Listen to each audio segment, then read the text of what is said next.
السلام عليكم ورحمة الله وبركاته. الحمد لله الذي خلق السماوات والأرض وجعل الظلمات والنور ثم الذين كفروا بربهم يعدلون ثم هو الله الذي خلقكم من طين ثم الذين كفروا ثم أقضى أجل مسمى عنده ثم أنتم تمترون.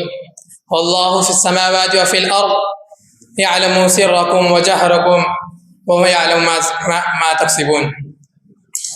أشهد أن لا إله إلا الله وحده لا شريك له أشهد أن لا إله إلا الله وحده لا شريك له له الملك وله الحمد يحيي ويميت بيده الخير وهو على كل شيء قدير. هو الله الذي وهو الأول الذي ليس قبله شيء، هو الآخر الذي ليس بعده شيء، هو الظاهر الذي ليس فوقه شيء، هو الآخر الذي وهو الباطن الذي ليس دونه شيء. وأشهد أن سيدنا وحبيبنا ومولانا سيدنا محمدا عبده ورسوله وعلى آله وأصحابه وأتباعه وأزواجه وذرياته وبارك وسلم تسليما كثيرا كثيرا.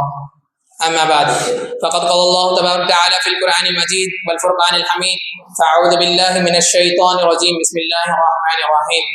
أفحسبتم أنما خلقناكم عبثا وأنكم إلينا لا ترجعون.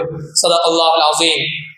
يا أيها الإخوان، إن هذه الدنيا دار ابتلاء وامتحان، لا دار الفرح والسرور، وإنها دار مرور وعبور، لا دار الخلود والدوام، ولا يعلق بها قلبا إلا من كان جاهلا عن حقيقتها.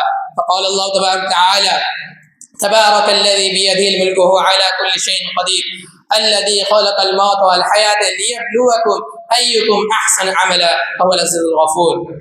وجاء في حديث عن أبي سعيد الخدري رضي الله عنه عن النبي صلى الله عليه وسلم قال: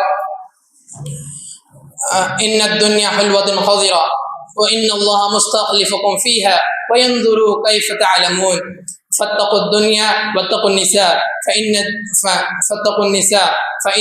فإن أول فتنة بني إسرائيل وكانت في النساء. يا أيها الإخوان، إن هذه الدنيا حفت بالشهوات واللذات، فلا تغتروا بزينتها وأسبابها. فعلينا أيها الإخوان أن نستعد للآخرة استعدادا كاملا، لأن رسول الله صلى الله عليه وسلم قال: الكيس من دان نفسه ومن عمل لما بعد الموت، والعاجز من أتبع نفسه هواها وتمنى على الله. فقال الله تبارك وتعالى في كلامه المجيد: فأما من طغى وآثر الحياة الدنيا فإن الجحيم هي المأوى، وأما من خاف مقام ربه ونهى النفس عن الهوى فإن الجنة هي المأوى. بارك الله لنا ولكم في القرآن المجيد، ونفعنا وإياكم بالآيات والذكر الحكيم، فاستغفروه إنه هو الغفور الرحيم.